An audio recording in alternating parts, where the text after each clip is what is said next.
عليكم ورحمة الله وبركاته. ازيكم وعاملين ايه؟ اتمنى تكونوا بخير وبألف صحة وحال. قبل ما نبدأ الفيديو يا ريت نصلي على النبي عليه افضل الصلاة والسلام، ويا ريت تدوسيلي لايك وتشتركي في القناة لو ما كنتش لسه اشتركتي عشان يوصل لكم كل فيديو جديد.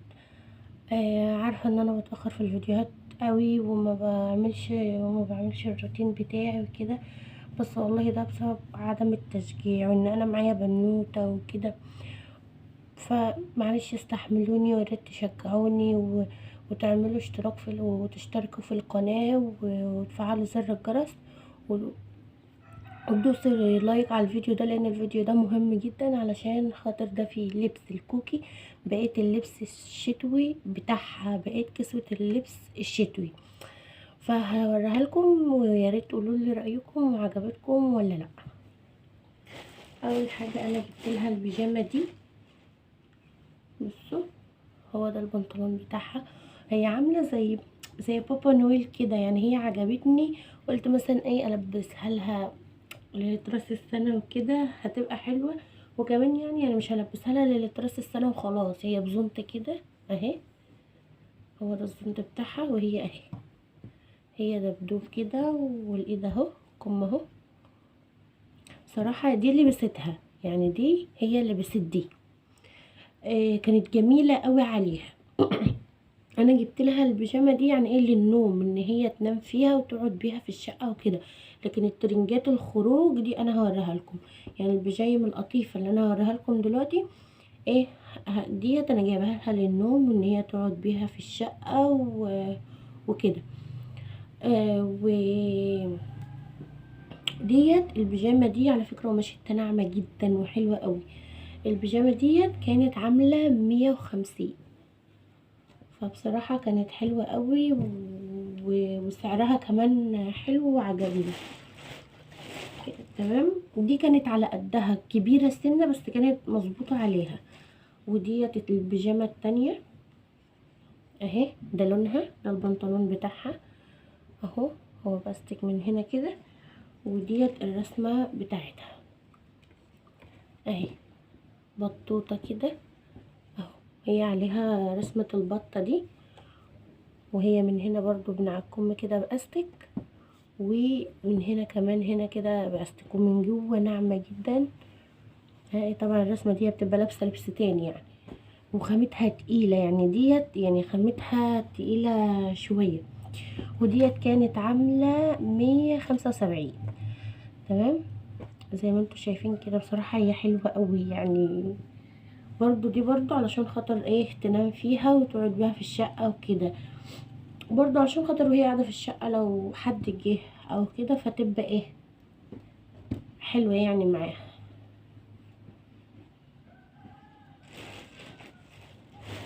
تمام، ودي تاني واحدة، ده لونها اهي، لونها فوشيا. تمام، هي كلها الوان بنانيتي كده، وهي اهي هي على ديت عليها رسمة فلافل، دي زي التانية زي الاولانية زي اللي قبلها، هي عليها رسمة فلافيل وكده، الرسمة متبطنة حلو يعني. تمام، ومن جوه اهي، وهي برضو باستك من هنا من على الوسط والكم، وكمان بنطلونها باستك من هنا. هي برضو حلوة، ودي برضو كانت عاملة 175، لان هي على ما اعتقد يعني نفس المصنع بس اللون والرسمة مختلفين. تمام، هم كبار على كوكي، يعني هم كبار، انا لسه هظبطه، لسه ان انا هوضبه. وديت الرابعة، هي اهي،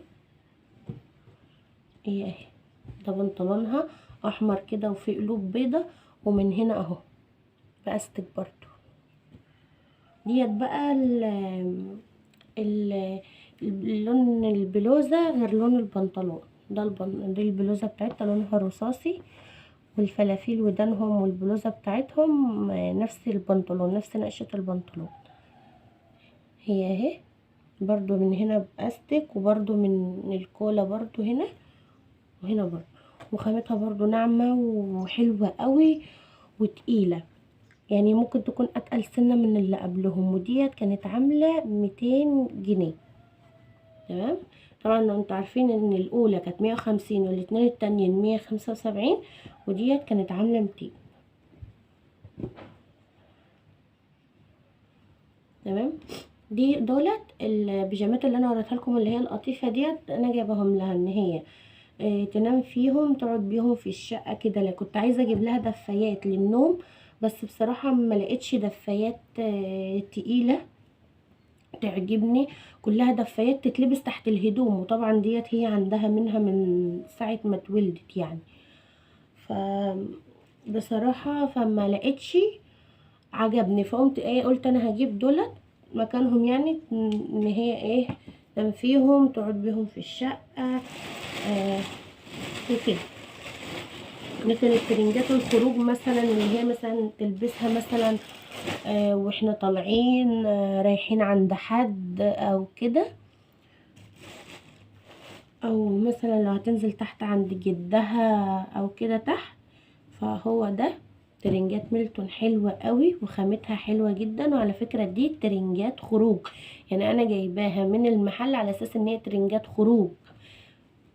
تمام. لان طبعا انا ما بحبش اطلع بنتي بلبس سواريهات او فساتين او حاجات من دي، بحب اطلعها بحاجة تكون مرتاحة فيها وتكون كمان مريحاني، وبالاخص تكون مدفياها. يعني البنطلون ده يعني تقيل جدا، بصوا بصوا من جوه عامل ازاي. تمام. فان انا اطلعها اخرجها بحاجه زي دي، لو انا نازله اجيب طلبات البيت او اتسوق او كده، ده احسن بكتير من ان انا البسها مثلا فستان او حاجات من دي. يعني ما بحبش انا كده، بحب ان انا اخرجها بحاجه قطن وحلوه سواء صيف او شتاء. تمام. وده البلوزه بتاعتها، هو البنطلون رصاصي كده فراني وفي القلوب دي، ودي البلوزه بتاعتها ياكتي حلوه كيوت كيوت قوي. وهنا برضو هي من هنا باستك، ومن على الوسط برضو باستك، وهي رسمتها دي من هنا كرانيش كده زي ما انتوا شايفين اهي. هو الظهر ما فيهوش حاجه، بس هي القفله دي، ودي رسمتها. الترنج ده كان عامل 320، بس هو حلو جدا، غسيل ولبس، مستحيل ان هو يوبر، وبصراحه بيدفي يعني هو تقيل. تمام. برضو ده هيتظبط، كل اللبس ده هيتظبط، لان كوكي انا مش لاقيه مقاسها خالص. هي دلوقتي عندها 9 شهور، داخله في العاشر في ال10 شهور اهو. فانا مش لاقيه لها، وهي جثتها ضعيفه اصلا، فمقاس سنه كبير عليها، ومقاس 6 شهور صغير عليها، مقاسات الشهور يعني. فمش ما كنت محتاره اجيب لها مقاسها منين، فانا جبت لها ده، فجبت لها مقاس سنه يعني، وقلت اظبطه علشان خاطر انا مش عارفه، لان انا كنت فاكرين الفيديو اللي فات اللبس اللي انا كنت جايبه لها ده صغر عليها، هو مظبوط عليها لما بتلبسه، هو مظبوط عليها، بنطلون مظبوط، بلوزه مظبوطه، كله تمام، بس بيضايقني وانا باجي البسها، عشان خاطر بيبقى ضيق جدا وهي حبيبتي بتقعد تعيط. فقلت لا انا اجيب كبير واظبطه على مقاسها احسن بكتير ما اجيبه صغير وتفضل تعيط ايه وانا بلبسه لها. كمان ده ترنج 3 قطع زي ما انتوا شايفين كده اهو. هو برضو ده كبير، برضو هيتأثر ويتضيق. وهنا برضو هو باستك، طبعا الاستك دي حلوة جدا. وهنا هو بجيوب كده، هو لونه اصفر. ودي البلوزة اللي تحت هي بنص كم، هي خفيفة يعني، هي يعني شكل اكتر يعني، هي بنص كم كده، عليها رسمة بطوطة العسل دي. تمام. وهي من هنا بكباسين، هي من هنا بكباسين كده عشان تلبسها، وطبعا دي بتدخل في البنطلون. تمام. وده السويت شيرت بتاعها، بصوا هو من هنا بزنطة اهو، بصوا حلوة قوي، جميل جدا. تمام. هو اهو، وده شكله. وهنا برضو بجيوب زي ما انتوا شايفين كده، وللأرنبتين دول، وبرضو من هنا ايه بكم، هو بسوستة. بصوا بقى هو من جوه، من جوه جميل جدا، بصوا وحلو، وبرضو حلوة، وممكن ما يكونش تقيل بس فيه وبرة، الوبرة دي بتدفي وحلوة جدا، وغسيل ولبس، يعني حاجة كده حلوة يعني، عليها القيمة.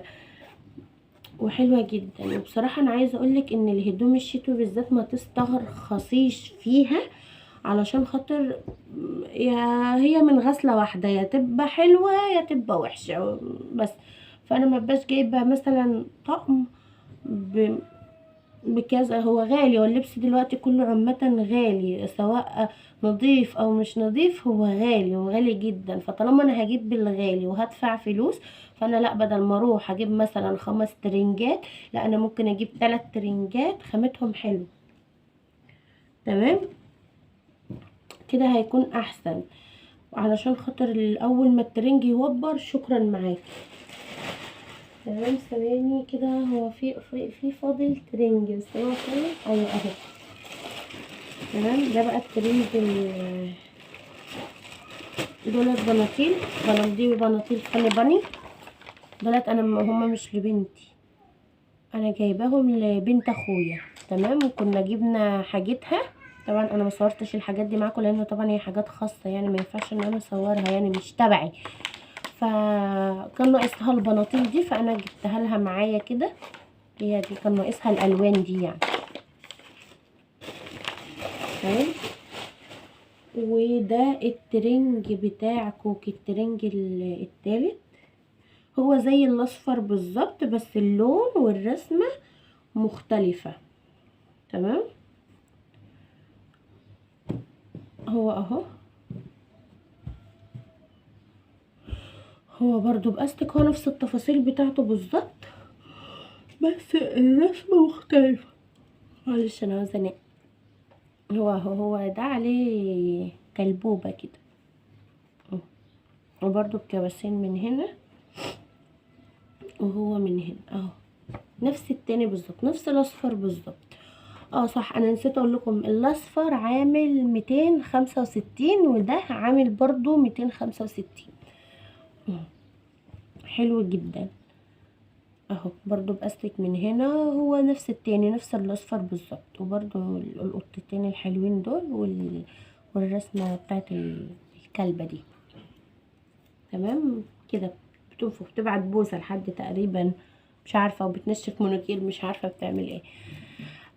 هو ده اللبس اللي انا جبته لها. طب يا اميرة انت ليه ما فيش لبس خروج؟ انا كنت جبت لها قبل كده طقم خروج، كان لشبكة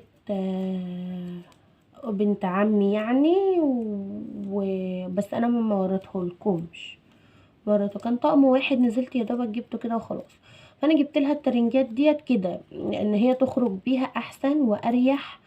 وما حبيتش ان انا اجيب الفساتين واللطقم اللي نازله اطقم يعني جواكت وغاليه جدا. اقل طقم 700 جنيه ومش على قد بنتي، يعني ما لقيتش منهم مقاسات لبنتي خالص.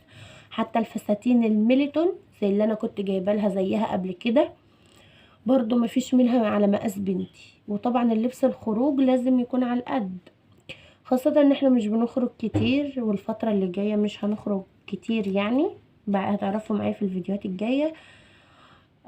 علشان خاطر هي يدوبك مثلا لو كشف، لو نازلة اجيب حاجة طلب للبيت، طلبات مشتريات البيت كده.